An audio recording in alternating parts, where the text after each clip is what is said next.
Good evening, everyone, and welcome back to my channel. It's been a while. I know I should have been online last Monday, but a lot of things happened. So, anyway, a lot of answered prayers when the week started, and I'm really just grateful. And of course, another answered prayer tonight because we will be having a very special guest who will be talking about the concept of Asal. But before that, I'd like to greet everyone. Hello, hello, hello. Thank you so much for tuning in. I'm Irene. I'm a licensed real estate broker in the Philippines. I'm also a motivational speaker and a writer. And if this is your first time to actually watch my podcast episode, you will find out that there are so many podcast episodes as well, which you can, take a look and you can probably watch in your spare time. And if you need a lot of motivation, you can definitely hang out on my channel. There are so many podcast episodes that I've done in the past, and they are also available on YouTube. So if you want to just feel positive vibes, well, this is the place to be. Anyway, I'd like to greet all of you who are watching right now. Let me show some of the shout outs on our screen. Hello, Gina. Yun, thank you for sharing. Okay, and from Teo, thank you po, Mentor June, for inviting me. Thank you so much as well. And of course, from Eleanor Liganor, waiting for it to start. Yes, we are here. And we also would like to greet Paul. Thank you for tuning in. I'd also like to greet Eliza or Alyssa. Thank you so much for tuning in. Elizabeth, thank you for tuning in. So just in case you have questions, don't hesitate to post your questions on the comment section below. And of course, Carl, thank you so much for tuning in. And yes, one of my students is also here. Hello, sir. Good evening. Okay, so we will be starting this, of course, with a couple of introduction. I've already introduced myself, but I also would like to introduce our guest speaker for tonight. And of course, we are doing this because this is a very noble cause. And if you have seen some of the pictures earlier that we flashed on the screen.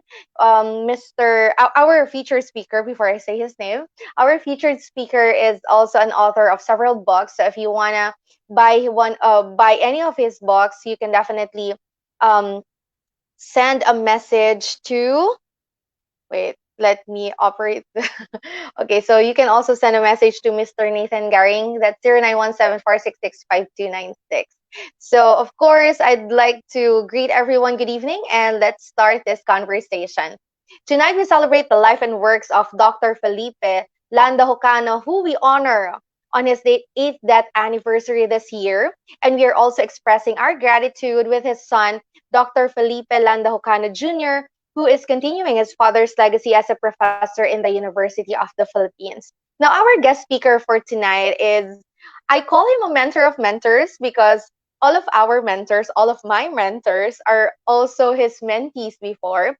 And I've received a lot of messages telling me that they are also his mentor. I'm really so grateful. I'm so excited, and I'm always so inspired whenever he talks because he brings a lot of motivation to all of us. So let's all welcome him by listening first to his profile.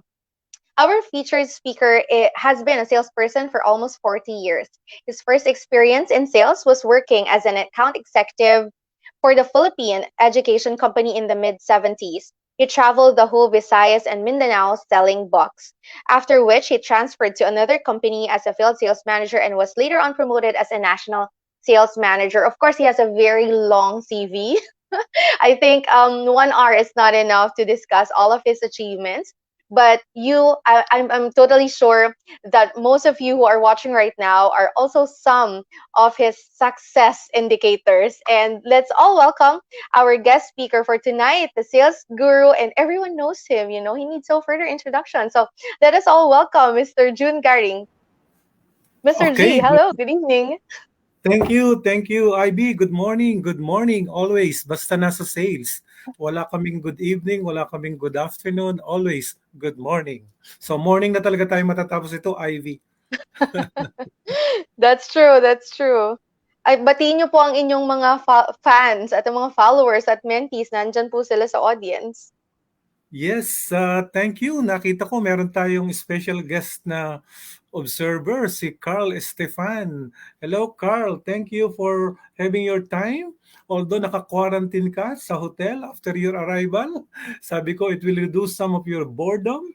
So thank you, Paul, Lynn.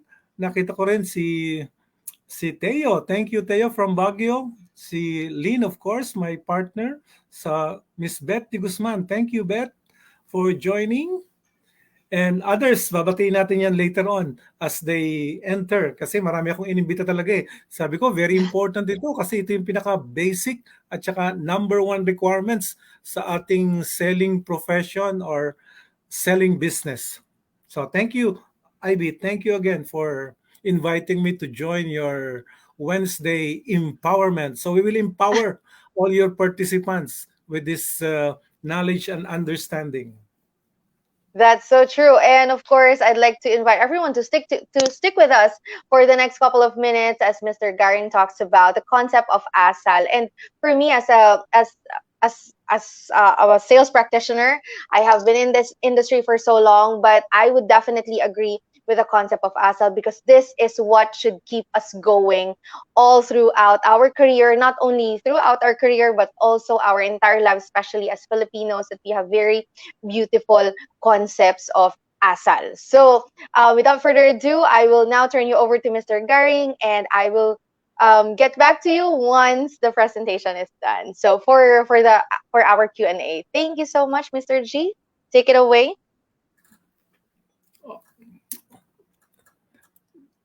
So thank you again. Welcome to our informal school. Dati ho itong Salesman Center dedicated to really the salesperson. So pinangalan ko na lang ho na June Garing School of Professional Selling. Wala pa ho kami talagang eskwelahan ha. This is just based on a 37 square meter studio unit dito sa Green Hills. So kung ano ito, hindi pa ito TESDA o hindi pa CHED. It's an informal online virtual school, which is my dream 40 years ago when I started implementing the world famous Tom Hopkins program. So sabi ko, I want to make it an institution. So ito na po ang aking trade name, the June Garing School of Professional Selling. So let me start again with who we are and what we do. Sige, sige. Thank you. So again, uh, these are the first three books that I have written specifically on my passion, which is the profession called selling. The first book was the Filipino Art of Breakthrough Selling. And then the second book, ito ho yung behavior-based, we call it buyer-based selling. And then yung NLP concept, yung effective selling by reading your buyer's eyes. So marami na ho kaming mga estudyante that they find it very useful as a reference materials as far as mga success stories, even the failure stories ng mga graduates namin for almost 40 years in the field of sales training. And next slide natin. So again, ito yung ginagawa ko. Twice a week, I am conducting two program. One for the trainer. Every Tuesday po, yung aming trainers training. So ito po yung certification course para dun sa mga would-be sales trainer and facilitator who will be my partner, collaborator in running the program. Kasi ang goal ho namin is 1 million Filipino sales champion. So every Tuesday, siguro mga twice a year ko lang ginagawa itong trainers training. On the average, mga 10 to 20 participants lang ho yan. Kasi heavy ho ang practice training namin, practice teaching, as far as the application for their own organization. So sila ho makakasama ko yan by next year. Kasi we will be aggressive in marketing a lot of our training program to different corporate clients. Bubuhayin ho namin yung aming mga corporate clients for so many years. And every Thursday, meron naman kaming master class for the salesperson. So dalawa lang ho yung objective namin. We want the salesperson and the trainer or educator to become better today than yesterday. So yun ang ginagamit ko galing kay Father Dave Concepcion, yung kanyang BTTY concept. Every time you undergo training, yan lagi ang goal, BTTY. We must be better today than yesterday. So sige, next slide. This is my presentation. Basically, yan o, ang pinaka-basic foundation. Sabi nga natin, first, do sa ating formula na cash. Di ba? Yung cash formula natin sa training. Knowledge, attitude, skills, at saka habits. So, do sa letter K, very important yung knowledge and understanding the Filipino client system. Especially if you're marketing in the country, So very important. Lalo na ngayon, we're selling to over 12.5 million Filipino overseas worker. So, ang statistics. Last week, nagkaroon ng NRIA convention, tapos nagpresento yung overseas Filipino worldwide. And sabi nila, we have around 12.5 active overseas Filipino workers worldwide. And for the past 6 months, January to December, they have remitted around $16.2 billion. So expect by end of the year, probably mga $36 billion yan. So yun ang pinaka-primary target market natin. That 1.5 remittance, no? 1.5 trillion pesos. Yun ang objective natin. And these are the Filipino, sabi nga ni GMA nung araw, hindi na ho sila OFW. They are called OFI, Overseas Filipino Investors na sila. Kasi they've been there for 20, 30, 40 years or more. So, di ba? So, nakabili na ho yan ng mga appliances, bahay, kotse. And then, so ando na sila sa second level. Nag-i-invest na ho para sa kanilang future retirement or for future passive income as far as real estate investment are concerned. So, sige po, let me share with you with the concept of Asal. Ito yung pinakamagandang definition ni Dr. Hocano. What is a Filipino? Ito ang kanyang one of the best definition. Sabi niya, a Filipino is like a mythological bamboo who sways valiantly with the winds of misfortune, COVID, name it, only to rise and scat when the tempest is over to meet again the warmth of the morning sun.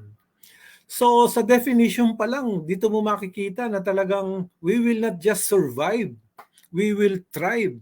Because ito yung poetic definition ni Dr. Rocano, who we are as a Filipino. Pero sabi ko nga kay Dr. Rocano, Dr. Rocano, di ba sabi niyo, pag English, it will stimulate the mind. Pero pag itatagalog mo, it will touches the heart. So let me give you the next slide. Ito yung napakagandang poetic interpretation ng what is a Pinoy. So ano ang Pinoy? Ano ang Pilipino? Pag siya ang magbibigkas nito, talagang goosebump yan kasi original So let me just mouth kung ano yung mga sinasabi niya. Sabi niya, ang Pilipino ay maihahalin tulad mo sa isang malamat na puno ng kawayan na magiting na humahapay dahil sa bugso ng kalikasan. Ngunit bumabangon muli upang harapin ang maaliwalas na bukang liwayway. So mas lalo yung hindi naintindihan, mas ladong malalim. So bababawan natin, So let me share with you yung kanyang concept ng asal. Sige.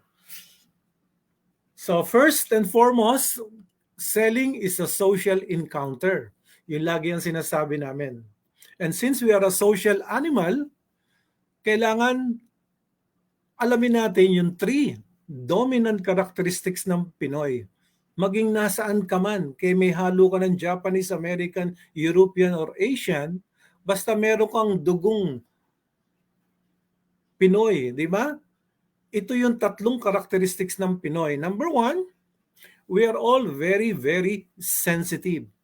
Lahat tayo may pagka-maramdamin.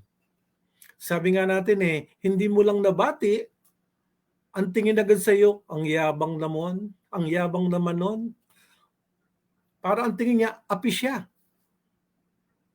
Napalakas lang ang boses mo, sinisigawan mo yata ako So kaya nga meron kaming analogy doon, sabi nga ni Dr. Ocano may isang Amerikano, first time pumunta ng Hong Kong.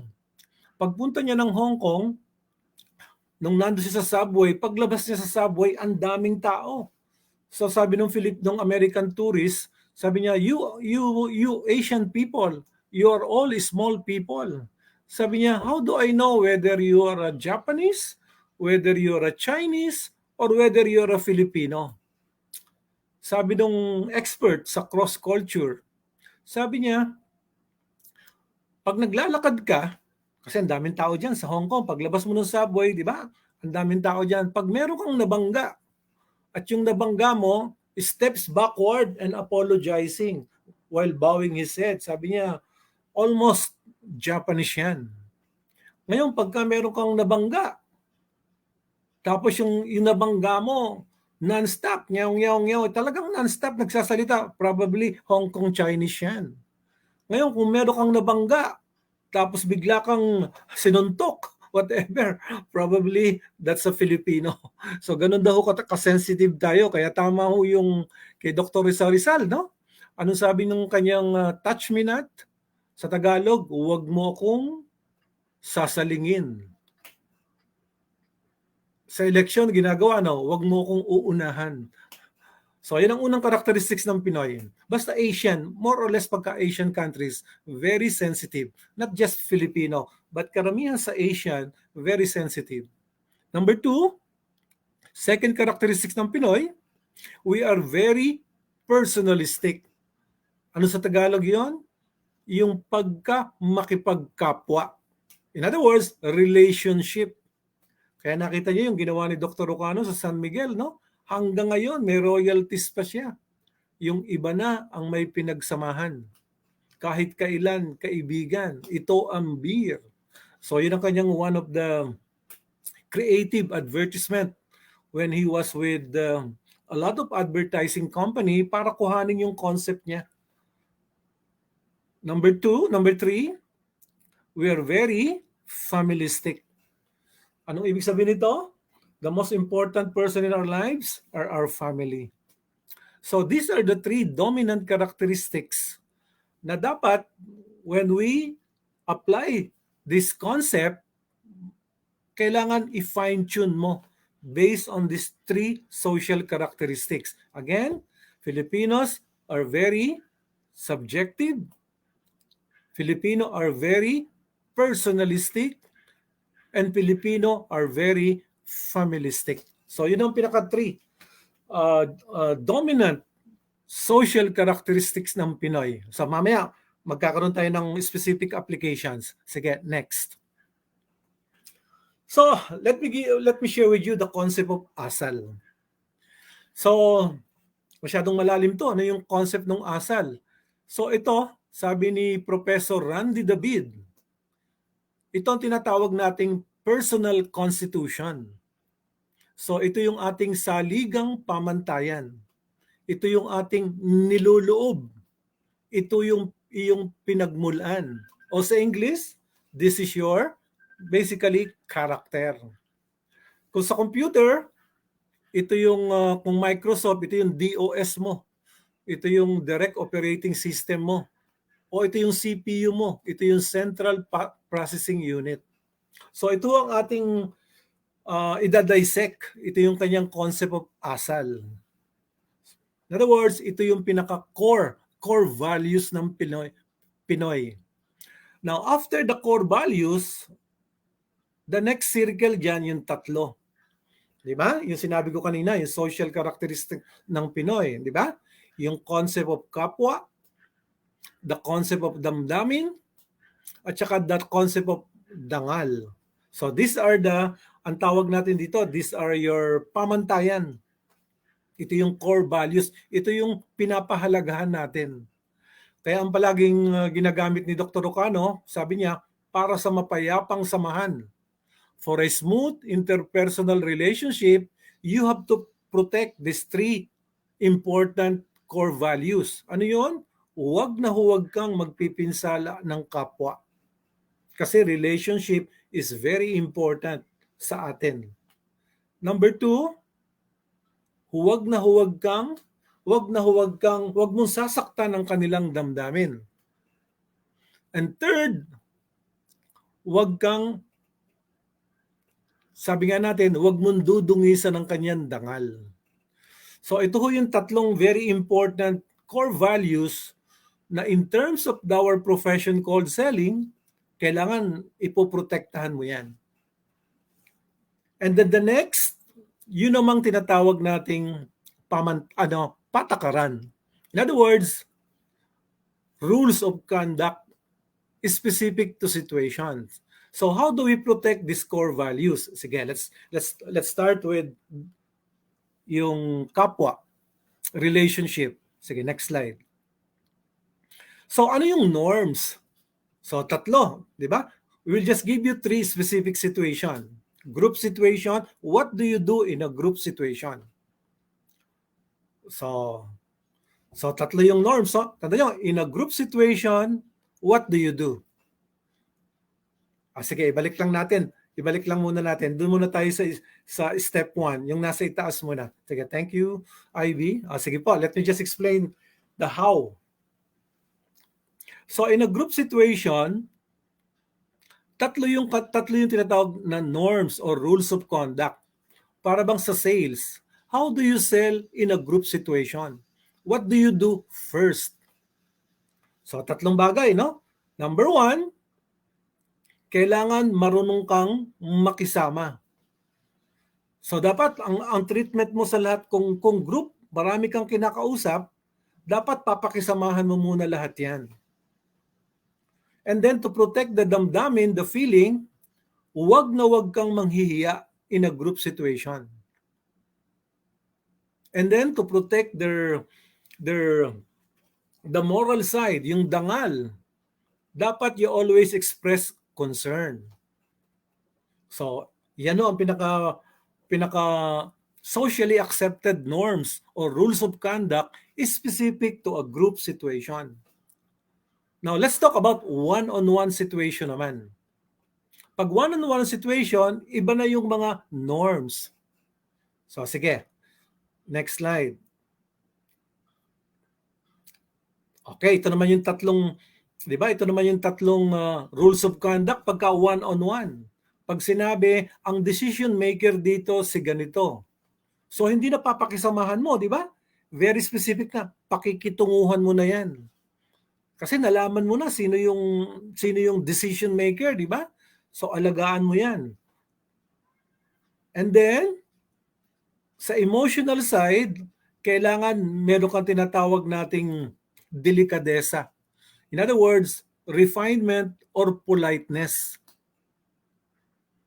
The moral side, igagalang mo siya. So, tandaan niyo yung mga keywords, ha? Yan ang mga norms or rules of conduct on a one-on-one situation. Now, when it comes to crisis, katulad ngayon, di ba? It's a COVID crisis situation. Now, anong norms pagka-crisis? What is expected from us? So, number 1. Sige, next slide. Automatic sa Pilipino yan. Yan tatlong bagay na ito. Yung concept of pakikiramay, concept of showing compassion, kasi crisis, di ba? You have to show compassion, at yung pagtanaw ng utang na loob, yung debt of gratitude. So these are the three norms expected from us during crisis. Now, wag magkakabaligtad. Sabi nga namin, wag magkakabaligtad. Halimbawa, during crisis, hindi mo pwedeng gamitin yung social norms. Pare, nakikisama ako ha. So mali yun. Dapat ang specific mo, pare, nakikiramay ako. It's the same thing, pag ikakasal, social, hindi mo pwedeng sabihin, pare, nakikiramay ako. So ang keywords doon, nakikisama ka. So kaya nga ito, very specific eh. to a situation. Again, we will just discuss yung tatlong situation. Group, social, one-on-one, at saka during crisis situation. So these are the pamantayan, tatlong pamantayan, no? Pakikipagkapwa, yung pagkamaramdamin at saka pagkamarangal. So yun ang tatlong core values na dapat natin protektahan. At ano naman yung tinatawag nating patakaran. 'Di ba? Yung rules of conduct. So rules of conduct is specific to situation. Just as I've told you, tatlo yung situation lang in terms of our application. Okay, sige, next. Now, let me share with you paano mo gagamitin ito. Okay, sa tanda nyo, ang sekreto po rito, kailangan gamitin mo to clockwise. So, tingnan nyo kung paano yung approach, ha? So, pag magaling ka makisama, tanda nyo, group situation, ha? Parang in a group situation, what is expected from you? Kailangan magaling ka makisama in a group situation, huwag na huwag kang manghihiya in a group situation, at palagi kang concerned. So pag ginamit mo ito, what will happen? Ano ang resulta niyan? Sige, next slide. Okay ka sa kanya. So tanda yan, ha?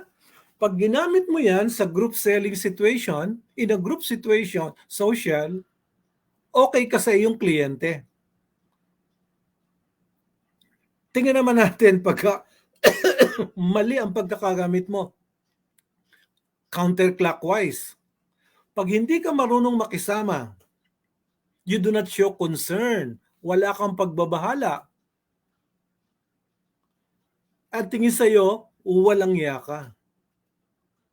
So, tingnan nyo, ha? Pagka counterclockwise, negative ang resulta. Pero pag clockwise, positive ang resulta. So, it's the same application. O sige, let's go to one-on-one situation naman. What do we do on a one-on-one situation? Again, clockwise. Pag magaling ka makitungo, you're polite, meron kang delikadesa, tapos iginagalang mo siya, anong resulta? Sige, okay ka sa kanya. Tanda nyo, okay ka sa kanya. Pagka ginamit mo itong socially accepted norms. Again, baliktarin natin. Pag hindi ka marunong makitungo, medyo bastos ka, hindi ka magalang, at wala kang delikadesa, ang tingin sa'yo, garapal ka. O, tingnan nyo, ha? So talagang ganun ang mangyayari most of the time. O, let's go to the third situation, during crisis situation. So what is expected during crisis situation? Automatic sa Pilipino yan, hindi voluntary, compulsory. Na pagka mayroong crisis, itong expectations agad sa inyo. Kailangan marunong ka makiramay, you have to show your compassion, at tinatanaw mo ng utang na loob. Pagka yan ang ipinesent mo, pagka yan ang iyong pinroject, again, ano mangyayari sa atin? Okay ka sa kanya. Sige, next slide. Okay, di ba? O, baliktarin natin huli. During crisis, hindi ka marunong makiramay. Wala kang utang na loob. Buti nga sa iyo, hindi ka dapat kaawaan. So any question at this point, kung meron kayong mga tanong, ha, binibilisan ko lang ito kasi po ito sa UP, one semester itong tinuturo ng kanyang anak, si Dr. Felipe Landa Hocano Jr., no? The professor of anthropology. Tinutuloy ho yan ni Felipe Hocano Jr. We call him Bot. So maganda kasi legacy nito ni Dr. Hocano since 1950s, 1960s. Sinimula na niya itong research ni Dr. Hocano na ito. Sige, next slide. So again, ito yung summary. This is who we are. This is what we do. Ito yung concept ng Asal, yung core values. Ito yung ating niluloob.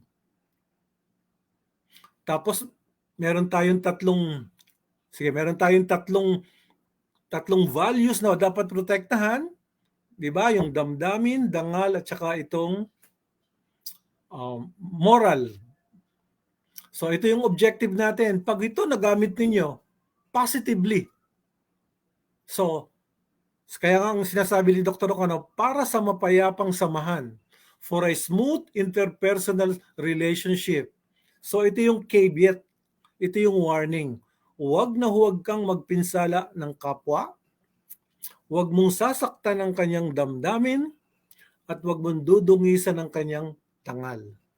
For a smooth interpersonal relationship. Kaya nga sabi natin, sige, last slide na yata ito.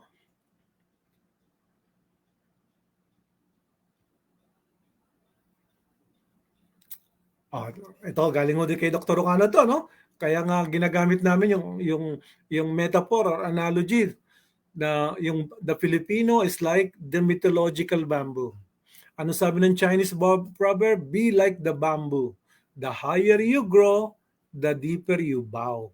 Para mga Japanese culture, no? Depende sa position mo sa Japanese, 'di ba? The lower is your bow to show respect. Kaya sinabi niya, na pag nakabisado mo itong concept of asal niya, huwag mong kalilimutan itong last indigenous sayings niya. Ano sinabi niya? Ang talino, yan ay biyaya ng may kapal. Attitude of gratitude, magpasalamat ka. Ang yaman at karangalan, yan ay bigay ng tao at lipunan. Be humble. Magpakumbaba ka. Pero yung yabang, yan ay ginawa ng sarili, mag-ingat ka. So, yan lang mo ang short presentation ng ating program. Next slide, kung meron pa tayong next slide or else we'll go to the questions. O, sige po. IB, more or less, yun ang short presentation lang natin doon sa slide ni Dr. Ocano. Kung medyo complicated, let's simplify it with their question. Baka may mga tanong sa Ayan. audience, let us know. At kung may mga feedback at comments sila, or they need some clarification also, let me know. Again, from a salesperson perspective, yung ating presentation dito. Yes, Ivy. Baka ikaw, may tanong ka agad. Ikaw initially, Yes. Ivy. Okay. Marami-rami yung tanong ko, Mr. G. Batiin po muna natin yung mga nag-post din po ng kanilang well wishes sa ating page. From Gloria Sia, good evening po. Ilagan Jaylin, watching from Camarines Sur, and watching from Oriental Mindoro, Maria Marjorie Abdon. And from Nina, thank you, Sir June. Ayan. And of course, I'd like to encourage everyone, if you want to ask questions, this is a chance. This is your opportunity to ask questions for Mr. Garing. And of course, we have several questions prepared for Mr. Garing's presentation with regards to the concept of asal, and we'll start with the three components. Kasi po 'di ba yung three components is yung damdamin, dangal, and kapwa. And sa pinakita po sa atin kanina ni Mr. Garing, it's actually interconnected. But our question is, can I stand can I stand alone? Pwede bang paisa-isa lang sila? Kumbaga, pipili ka lang ng gusto mong gamitin, tapos yung iba, hindi mo siya gagamitin. Pwede po ba yun? Depende sa IB, di ba? Depende sa specific objective mo. Example, di ba? Kung specific objective mo is how to build relationship. Sabi nga natin sa sales, di ba? If you make a sale, you only make profit. But if you build relationship, you will build the business. Kaya ang expression natin, Mr. Garing, I rather lose a sale rather than relationship. So kung objective mo is building relationship, so pwede mong i-apply yung tatlong norms, di ba? Na in any situation, pagka group selling, pakisamahan mo yan. Huwag mong i-discriminate na kung wari ito naka-Amerikana, ito nakabarong, ito ang decision maker. Di ba? Kailangan pare-pareho ang treatment mo. Dapat hindi discriminating. Pakisamahan mo munang lahat yan. Sabi nga natin, kami gentlemen is just the symbol of authority. But the power lies behind our wife when it comes to money. Kaya, di ba? So in a corporate language, di ba, the gentleman is always the president, but the treasurer, di ba, controller is always the wife. O ganun din daw sa mga bukid yan eh. As a fisherman, the gentleman catches the fish, and the lady sells the catch. 'Di ba? Kaya co-equal. 'Yun ang kanyang legend eh. Tanda mo Ivy, may legend ng si Malakas at si Maganda. When the Yes bamboo po. was floating, lo and behold, from the bamboo nag-appear si Kada at saka si Kada. Basta yun ang tunay na pangalan eh. Pero ginawa ni Marcos si Malakas at si Maganda, 'di ba? Ang unang tanong, who step out first? Si Malakas o si Maganda? O, sa palay mo, IB. Kasi nung lumabas, di ba, si Malakas at si Maganda, ang question, who step out first from the bamboo? Si Malakas o si Maganda? Si Question of malakas po ba? authority. Sige, dalawa lang naman sagot, di ba? Either si Malakas o si Maganda, pero tama ka, IB. Si Malakas. Bakit? Tinulak ni Maganda. Sabi niya, mangunak ako'y natatakot. Kaya sabi niya, kaya yun ang aming joke lagi. The gentleman is the symbol of authority. Symbol lang kami. But the power lies behind our wife when it comes to budget, when it comes to money. Ito kami yung presidente.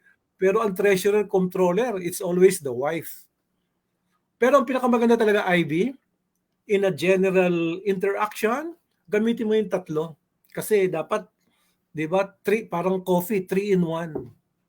Kasi andun lahat eh, di ba? Building rapport, kapwa, communication skills, protect the damdamin. The moral side, di ba?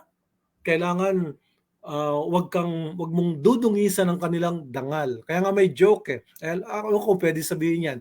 When I was teaching sa St. Benilde sa Lasal, sabi niya, ano ang kaibahan ng dangal at puri?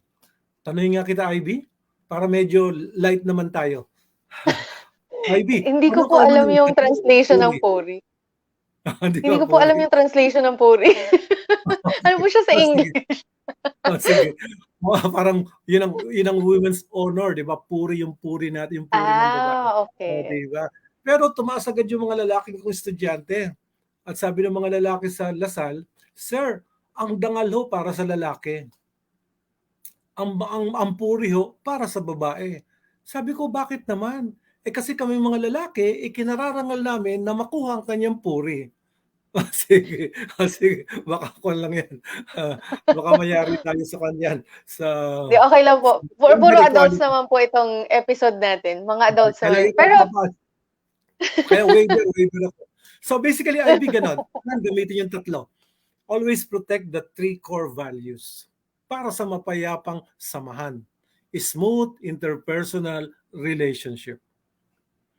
Yes, right. IB. And and of course, ang maganda po kasi so when I mean, syempre for the longest time most of the people who are actually in our audience are also from coming from sales.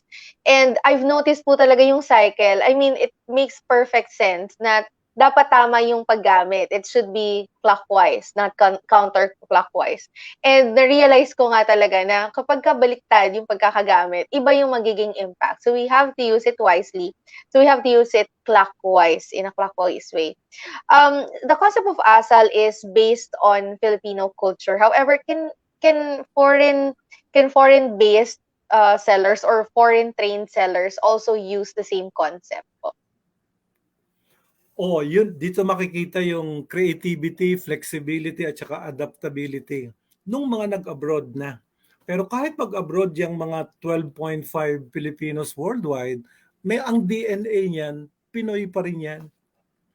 That's why very important kasi pagka nasa Amerika ka, iba ang training, no? 'Di ba? They are very individualist. Tayo collective, 'di ba? Hindi tayo individualist, tayo collective. So, ang training natin doon, you must be objective. Kaya nga prangka, di ba? They're very frank. You must be objective, diretsahan, direct to the point. But ang Pilipino nga natin, very subjective. Kaya yun ang challenge. How can you be objective in a very subjective environment? And then number 2, sabi niya, dapat corporate, you must be organizational. Pero ang Pilipino naman, family first. So again, ganun din ang challenge, no? How can you be organizational? Teka, pamilya ko muna. Yun ang concept natin, pamilya. Third, you must be impersonal. Negosyo ito, walang personalan. Pero ang Pilipino, gusto niya personalized, asikaso. Kaya nga dapat dito mo makukombine yung dalawang yun eh. Pag nakombine mo yun, magaling ka sa sales, magaling ka sa management. Para ito yung aming mga slogan eh. Pwedeng mahigpit, wag lang malupit. O yun ang mga expression. Number two, ang pagmamahal sa pamilya ay pagmamalasakit sa kumpanya or vice versa. Ang pagmamalasakit sa kumpanya ay pagmamahal sa pamilya. Number three, pwede kang impersonal pero pwedeng mag-cash advance. Di ba? Parang ganun. So paano pag na-combine mo yung tatlong yan, ang tawag dito ng dating first Filipino chairman ng ng anong tawag to, ng kumpanya Procter and Gamble, si Alberto Manlapit. So one of the researchers ni Dr. Ocano. Kaya daw tumatagal yung mga expat sa Pilipinas because they know how to romance with culture. 'Di ba? Kasi maraming mga expat ganun eh, katulad ng isang kliyente ko, German, expat ng Boehringer, Ingelheim. Iba talaga ang German management style, 'di ba? Eh gusto nila kung ano yung nasa headquarter, ganun din ang gawin mo sa Pilipinas. Alam mo, in 1 year, nag-strike. Di ba? Why? Because gusto nilang i-impose. Hindi sila nag-adapt to the local situation. In fact, kung alam mo yung nangyari sa history ng, ng Hilton Hotel sa Manila, bakit siya nawala? You know, ang talagang dahilan doon, kung bakit nawala yung Hilton natin dyan yung original sa United Nations, UN dyan sa Manila. Mm. Yung cook nila, yung executive chef, foreigner, siguro mga European foreigner yan, mga sikat yung mga chef na yan. Kung murahin yung mga Pinoy, para ba dun sa sa television na reality show, yung, di ba, meron dong mga stricto na sa mga chef show. Kung talagang they got to be the best, mumurahin ang mumurahin. So, ganun ang ginawa sa Pilipino. Alam mo, Pilipino, nagtitimpi nung napuno. Alam mo ang ginawa? Tinadtad. Ang takot ng may-ari ng mga kaya kinlose nila yon. Ganun pala Mm. magalit ang Pilipino, 'di ba? Pagka napahiya, 'di ba? Kaya nga sabi natin, what's the difference between a Japanese and a Filipino? A Japanese pag napahiya, harakiri. If they lose their cow, muka, they kill themselves, 'di ba? Ang Pilipino pag napahiya, they kill others. Kaya nga that's the difference as far as our culture is concerned. Matatapang. Oo. So May IB tanong po yun. tayo from the audience. Sige. Ito po yung tanong. Pwede po yung may pinag-aralan ka pero hindi lahat may magandang asal? Oh, Iba yung oh, may pinag-aralan sa may asal. Tama po ba? oh, sabi nga natin eh, alam mo, kaya nawala yung concept of asal, nawala yung dating subject sa elementary pa lang eh, yung GMRC, di ba, yung good manners and right conduct. Kaya nga very important, di ba? Yung asal, indigenous na yan, para bang DNA na yan sa Pilipino eh, no? Through education, training, and development, nauulit. Kaya nga sabi natin, di ba, sa mata ng bata, ang ginagawa ng matanda ay nagiging tama. I'll give you an example. Ha? Marami mga research si Dr. Ocano. Eh. Sa isang exclusive elementary or high school, or elementary school, pinatawag yung parents. Tapos, nung, di ba, parent-teacher, may mga meeting na ganyan, Yes. sabi niya, yes, I'm a very busy person, mga executive eh, diba? Nasa exclusive elementary school eh. Sabi niya, I'm very busy. Ano bang nangyari sa anak ko? Sabi niya, sir, kaya namin nung kayo inimbita kasi yung anak niyo, yung bunganga yata niya, may pagkabastos o talagang etc. Putang inang bata yan. Akong bahala. Natahimik ng teacher. Bakit? Kung anong puno siyang bunga. So, yun basically. So, very important. Now that you are aware, Mr. Marine, no? Yue Marine. Alam mo, pagka talaga nagamit mo tong core values ng Pinoy, the concept of asal, kasi yung asal, judgment eh. Judgment yan. Pag nakausap mo ang tao, like sa sales, no? Pag nakausap ko ang tao ng first 5 minutes, i-judge agad kita. Alam mo, hindi ako bibili kay Ivy. Bakit? Masamang asal. Alam mo, bibili ako kay Ivy kasi magandang asal. Di ba?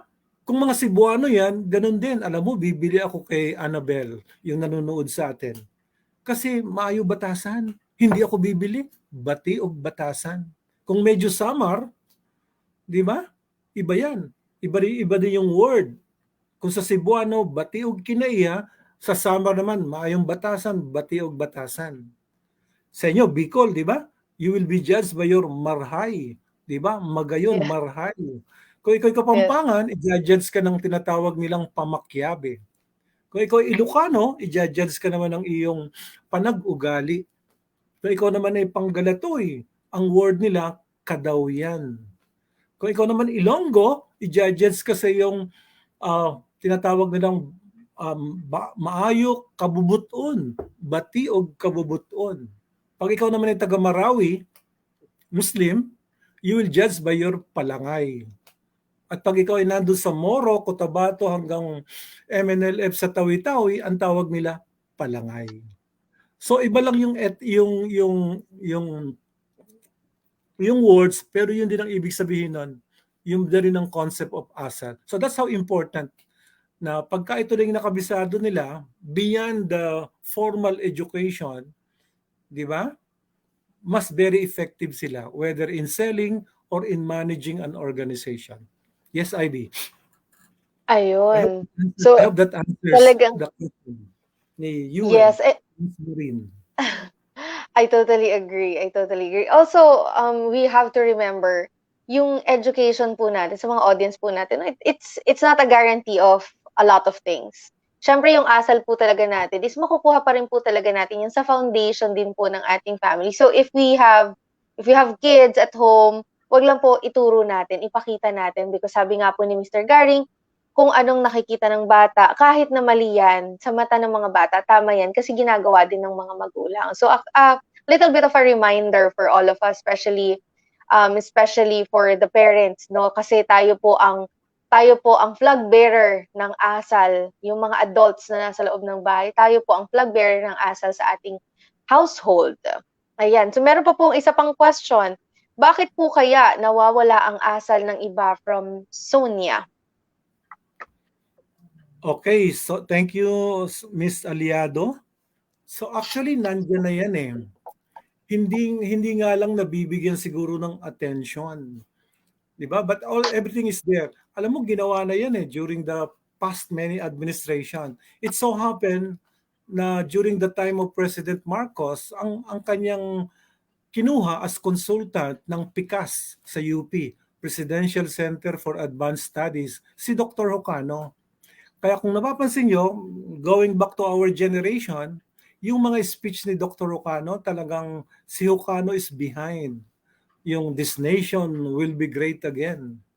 'Di ba, na kinopya ni Trump, 'di ba? Sa kanya 'yun eh. In fact, advertisement lang yung ginawa ni Kwan ng yung nanalo sa Nestle ad, yung sa mata ng bata, ang ginagawa ng matanda ay nagiging tama. Nanalo 'yun sa social responsibility ad Hmm. ng Nestle. Si Dr. O'Connor rin ang behind that. So, siguro 'yun ang trabaho natin. Kumisan kasi because of technology, bilisan, 'di ba? Impatient ang mga tao. Hindi nare-revive eh. Hindi natuturuan yung tamang paggamit ng asal. And we as parents, ito mga Generation X, 'di ba? Tayo na ngayon ang magtuturo eh para ma-remind sila. We have to, sabi nga nung research ni Dr. Cano, you have to put culture in technology. Kasi technology, robot yan eh. Walang puso yan eh. Pero if you humanize it in terms of these core values, magtatagal ka. In fact, sa business, ang daming research eh. Anong increase sa mga stock market value if they believe in corporate culture?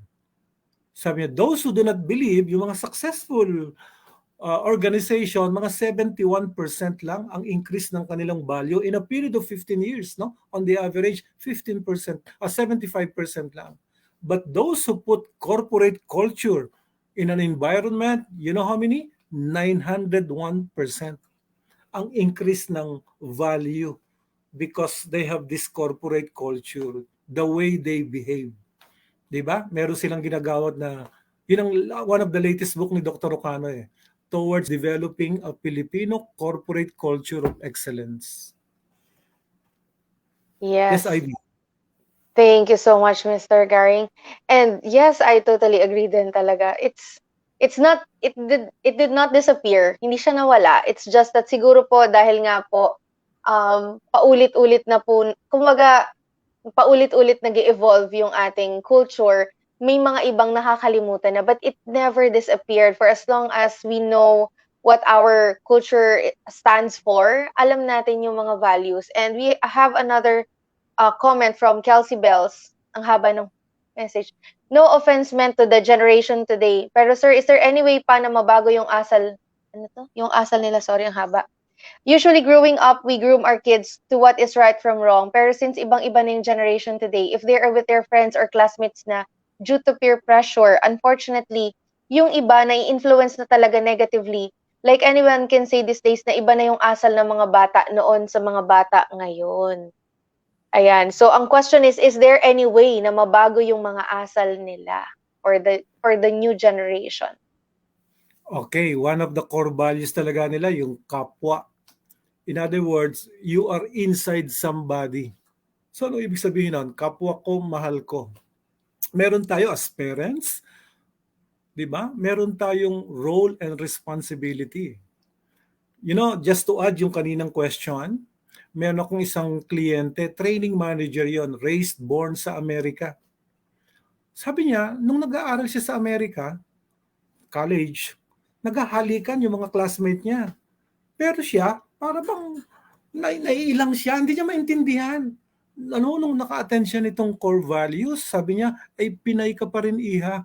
Kahit you were born and raised, yung parents mo, ang DNA mo, di ba? Subjective ka pa rin, maramdamin ka pa rin. Di ba? Marangal ka pa rin. And third, sabi niya, relationship pa rin is a must. Yun nga lang natatabunan ng mga because of the technology perhaps, peer pressure, kasi mga bata ngayon, they trust more of internet rather than the parents. Kaya very important na talaga. Kaya nga sabi natin today's generation, di ba? It's a wake-up call. Ano yon? Talagang cleansing muna tayo. Cleansing is number one. Number two is ibalik natin yung companionship, relationship building natin. And of course, we have to conform. Conformity. Di ba? Ginigising na tayo. Hoy, book of Revelation na. It's an age of consciousness. Di ba? It's an unfolding. So very important yon. Doon mo gagamitin yung 3 C's. Di ba? During crisis, you show concern, pagbabahala, you show understanding, compassion, and of course, you give them the condolences. So, ang challenge sa atin. It takes time kasi ang tagal itong mayroong mga program pa during Ramos, moral recovery program. Pero ito dapat continuation continuation. But again, it has to start from the people, the leader. Kasi sabi nga natin, sa mata ng bata, ang ginagawa ng matanda ay nagiging tama. So, yun ang role natin at saka responsibility. Katulad ng example ko dun sa exclusive school na yon. Tumahimik na lang yung teacher nung nagreklamo. Di ba? Kasi nakita niya, ikaw mismo, hindi ka papamarisan Kaya pala naman ganun. Kung anong puno ay siyang bunga. So, IB, that's all. Kung sakasakaling may tanong pa. Meron pa pong isa? Yan. Bakit Sige po na po, kaya minsan 'pag mataas ang pinag-aralan nawawala yung magandang asal, parang nagiging mayabang po 'pag may nakita silang mababalang pinag-aralan? May napanood lang po akong video about hindi diploma ang basehan para sa pag-asenso. Coming from Ilagan, Jaylin. So thank you, Jaylin. Totoo yun Kaya nga, di ba, yung last message ni Dr. Rocano, so tandaan nyo, sabi niya, ang talino, alam mo, this is wisdom, this is understanding. Yan talaga biyaya ng Panginoon, nakakalimutan natin yung attitude of gratitude. Lagi ka magpapasalamat. At saka ang yaman at karangalan, yan ay biyaya ng tao at lipinan. Always humility. Pero yung ego, di ba, yung yabang, yan ay ginawa ng sarili. Kaya mag-ingat ka. So basically, yun ang message eh. Kaya nga kasi mali yung interpretation. Let me give you an example, no?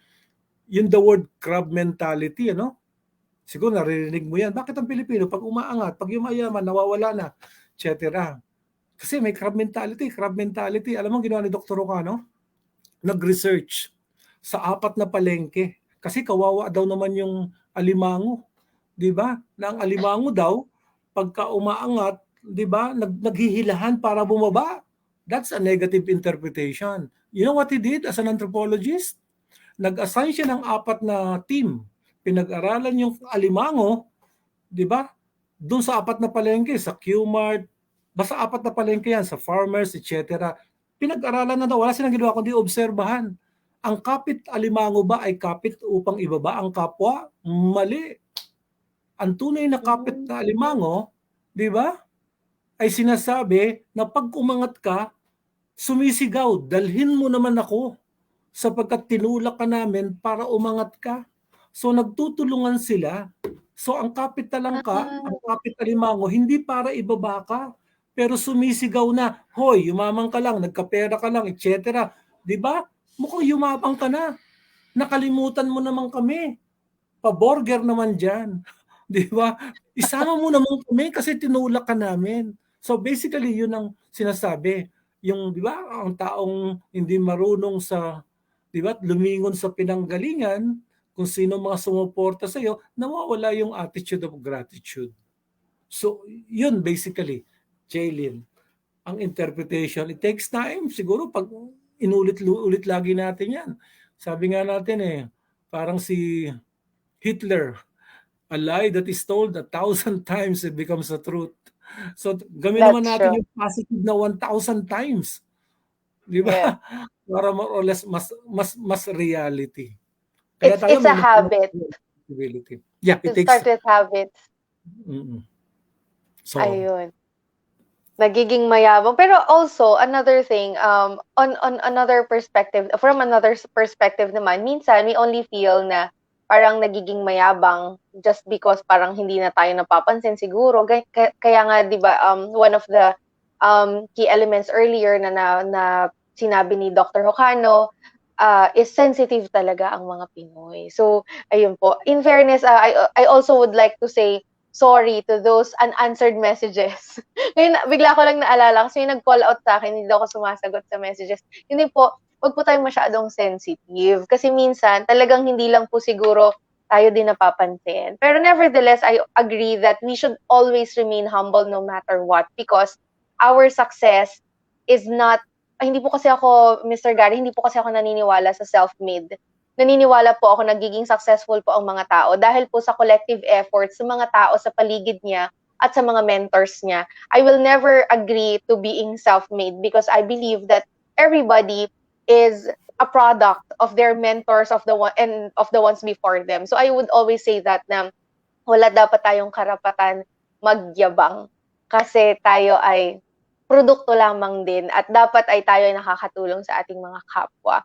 Another comment lang po, Mr. Garing, sabi ni Mr. Marin, malaking factor po talaga ang environment na kinabibilangan sa asal ng tao. Social media din po, napakalaki ng influence sa asal ngayon ng mga kabataan. Comment from Teo, okay, kahit anong generation pa po tayo, nasa pagpapalaki pa rin ng mga magulang po yan. It begins in the family po, di ba, kahit may peer pressure pa. That's true, I totally agree. It all begins inside the house or inside the home. From Maria Marjorie, nowadays it's important to belong to a positive community, people with positive and right mindset. That's true. And of course, we would like to say sa mga constant po nating audience, ayan, na-late daw siya. Good evening, sir. Magandang gabi sa inyong lahat dyan. And of course, sabi ni Jaylin, Mr. Garing, thank you daw po sa inyong explanation. Okay. So, Ang dami pong natutuwa 'no, ang daming natutuwa sa ating topic. Dahil ito po ay the concept of asal is really very important, especially at this point in time where social media has seemed to be a part of everyday living, and then we tend to parang ignore what our cultural values are. Ito, Mr. Garing, naman ang perspective ko. When I was younger, dahil po hindi po lahat accessible. For example, magre-research. May papa-research ang teacher. Ngayon hindi ka puwedeng mag-Google kasi wala namang Google nung bata ako. So ang gagawin, pipila ka sa library, mag-aantay ka ng mga index cards, yung ating mga Dewey Decimal System, tapos hahanapin mo yon paisa-isa sa mga racks sa library. Ang naituro naman po sa'kin nun ay pasensya. Napakahabang pasensya po ng mga natuto magbasa dahil po sa kanilang mga library. Ngayon po nagiging maiksi ang pasensya, which is a very Filipino value 'no, yung patience po. Ano po 'yan, innate po 'yan sa mga Pilipino. Pero ngayon napapansin ko, simpleng tumagal lang ng 1 minute na hindi nag-reply, nagagalit agad tayo. Simpleng 1 minute lang na na-late ang ating mga service. For example, yung food natin na late or kung ano pa man, galit na agad, high blood na agad. O kaya nakapila sa ATM, tas ang tagal mag-withdraw nung sinusundan, high blood na agad tayo. So, it's something that we should still remember. Parang hindi naman po lahat ay mag-a-adjust po sa atin. Tayo po ang unang magpasensya. So, I think ito rin po, Mr. Garing, gusto ko na i-remind sa mga nanonood na patience will always be a virtue, and we should never forget that. Kahit na minsan nakakainit talaga ng ulo, pero mauna po tayo. Kung gusto po nating makaramdam ng virtue, wag po tayong lumingon sa kaliwa at sa kanan. Mauna po tayo.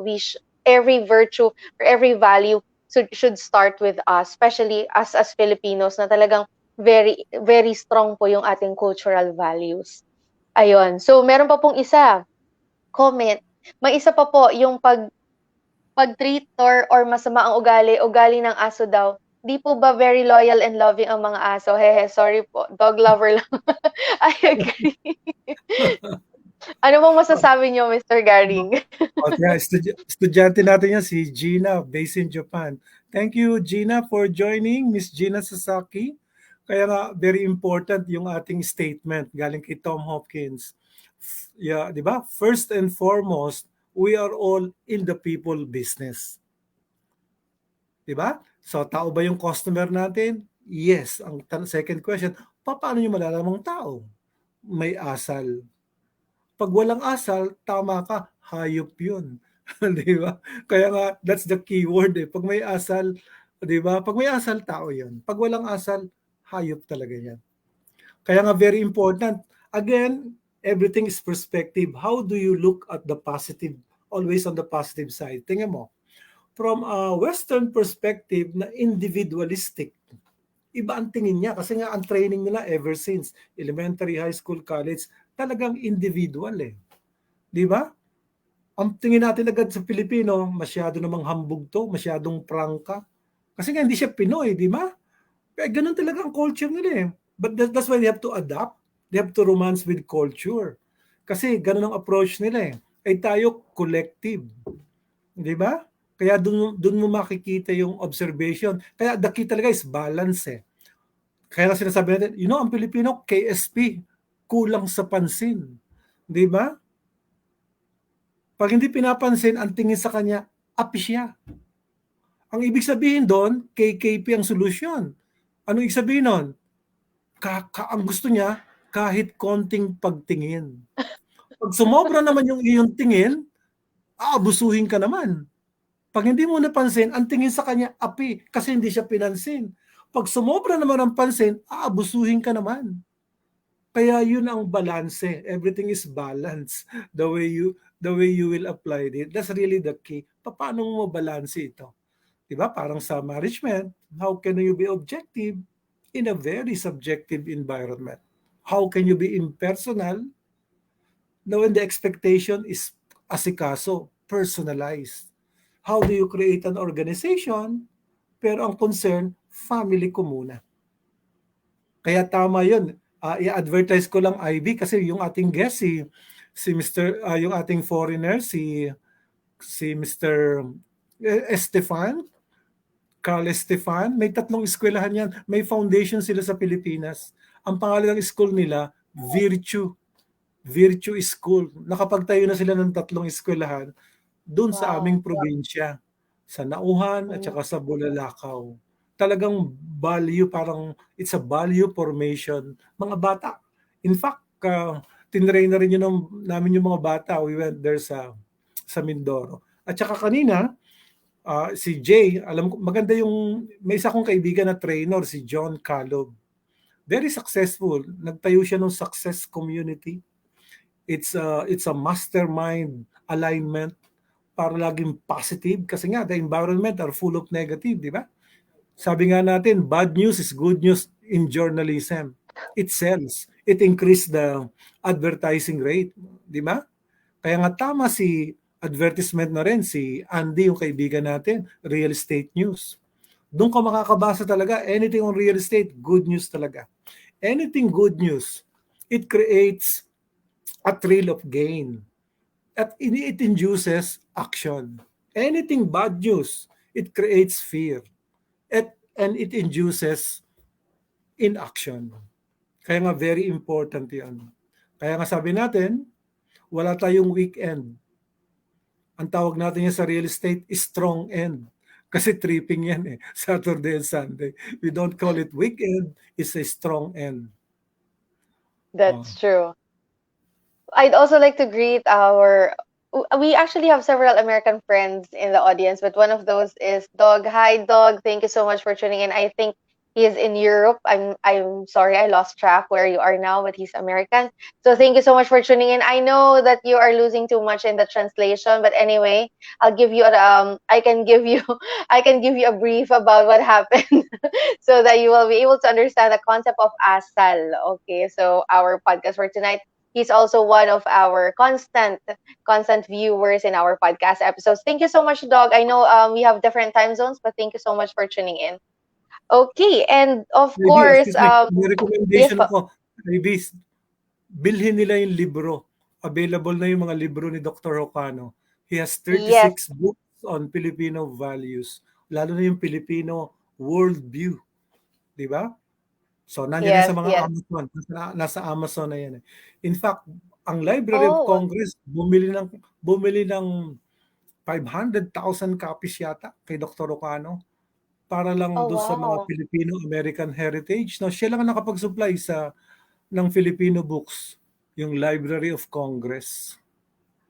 I Pinakyaw yung see. mga libro ni Dr. Ocano para talaga sa dami ng mga Filipino immigrants, no? Gusto nilang maunawaan yung concept na yan, yung origin ng Pilipino, why do Filipino behave the way they do and not otherwise. So pag nalaman nila yung cultural, 'di ba? The way we are, who we are, mas nauunawaan nila. Right, right. Yes. So Dog, you can definitely buy a book in Amazon if you want to find out more about the Filipino culture. I believe I'm not sure if you've lived here in the Philippines for far too long to understand and embrace the culture, but there are so many books, and one of those books you can buy is the book from Dr. Hokano. I will send you a message later on so that we can talk about this. So, of course, syempre medyo napahaba po tayo. Mr. Garing, pasensya na po sa overtime. Marami-rami po yung mga questions kanina. But this will be my last question for tonight. And this is very intriguing. In the sales context, um, ay, nasa na ba yun? Does any of the context, okay, sorry, does any of the context, utang na loob, awa, pakikiramay, is there any possibility of putting yourself at a disadvantage when you pave the way for others by sticking to these values? Okay. Kung ang pananaw mo ay short term, probably confused ka or you will complain. 'Di ba? Pero pag sabi nga natin, if you listen and understand, 'di ba, you will get an agreement. In other words, pag nag-adapt ka where the market you want to penetrate, which is the Philippines, 'di ba? Pag nakabisado mo yung the way the Filipino think, the way they organize their ideas, yung kanilang belief orientation, the way they interpret their experience, the way they make decisions, and the behavior, the way they act. 'di ba? You'll be very successful in capturing the the Philippine market worldwide, 'di ba? Sa dami na ng mga Pilipinong worldwide, 'di ba? Yan ang tinatap natin ngayon sa ating industry. 67% we are all dependent when it comes to overseas Filipino investors na sila na yung tawag natin. Hindi na worker, contract worker. OFI na sila. Mga investors na ho sila eh. That's true. That's true. Thank you po, Mr. Garing. And of course, even though we have so many questions, we will be having a regular podcast episode once a month.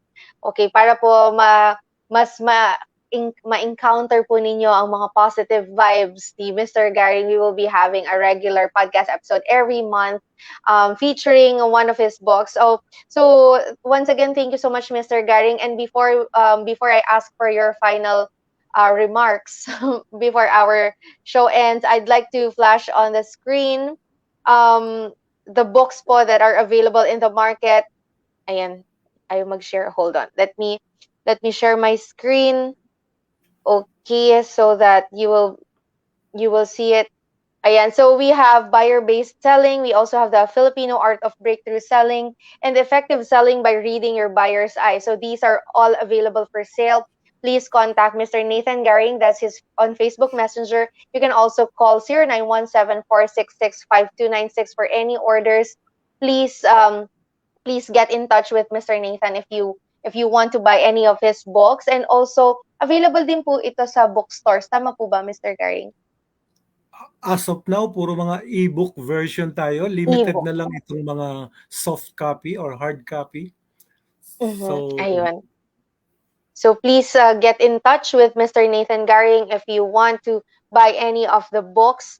Sobrang ganda po talaga ng books. I am a reader and I am a follower. I am a fan of Mr. Garing. So definitely worth your worth your time, effort, and money to read all these books. And kahit po hindi kayo nasa sales, marami po kayong matututunan na pwede po ninyong gamitin in your daily lives. Also, I'd like to invite you for the Filipino Breakthrough Selling 2021 and Beyond. This is a master class. There are several schedules. If you want to join any of the master classes, please, once again, you can get in touch with Mr. Nathan Garing to ask for the schedules.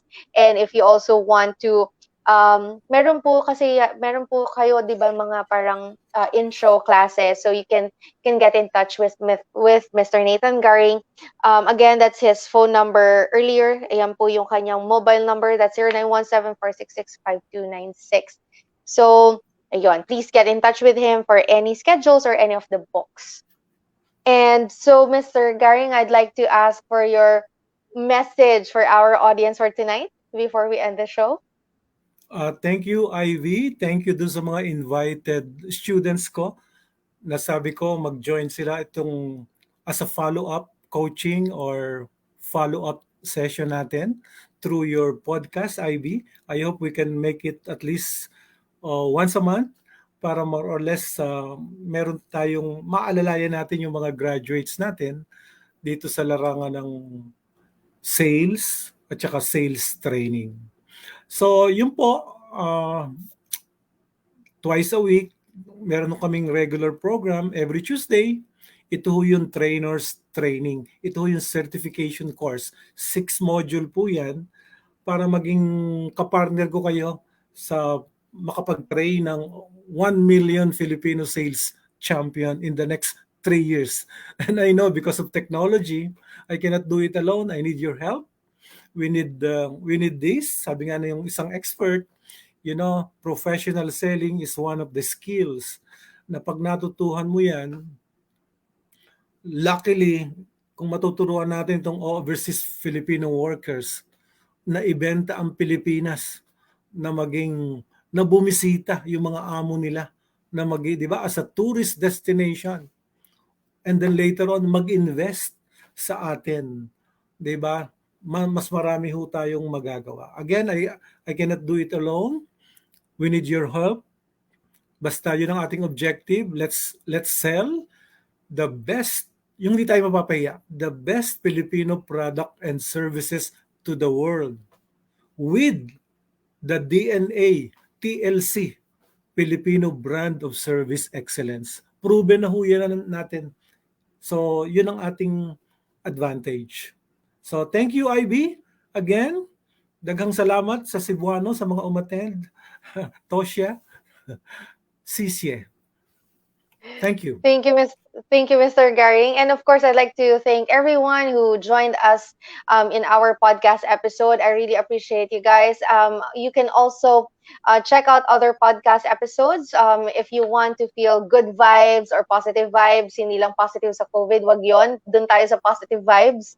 Okay, so you can definitely check out other podcast episodes. So we have Mondays for every Mondays we have motivational Mondays, and now we have the empowerment Wednesdays. So that's every Wednesday, and every Thursday we have business Thursday. So also if you want to be featured as one of our featured speakers in our podcast episodes, please feel free to get in touch with me. You can also send me a message if you have any recommended topics that you would like us to talk about. We will definitely do our best to put them on the show. So I'd like to once again, I'd like to express my gratitude. Sabi nga ni Mr. Garing, nasa Asal, dapat matuto tayong magpasalamat. So wag po tayong makakalimot magpasalamat sa lahat po ng mga taong sumusuporta sa atin at hindi napapagod na mahalin tayo. And of course, I'd also like to say special thanks to my friend who painted this one.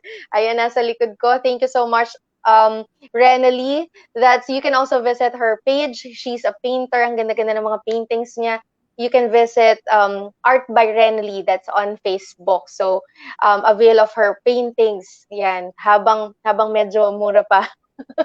Kasi 'di ba, habang tumatagal ang art, 'di ba? Habang tumatagal ang art lalong nagmamahal. So ayun, parang pag-ibig dapat habang tumatagal lalong nagmamahal. Humugot pa talaga ako. Thank you, Mr. Garing, and thank you to everyone who joined us tonight. Join us once again for another Business Thursday episode if I can make it tomorrow because I have very complicated schedules. And Mr. Garing, I really appreciate you. Thank you so much for joining me tonight. And so we'll end with this. Stay safe, everyone. Stay healthy, and God bless you all. Bye. Thank you. See you flying. See you at the top. IB, pagawa ko ng painting doon sa kaibigan mo ha.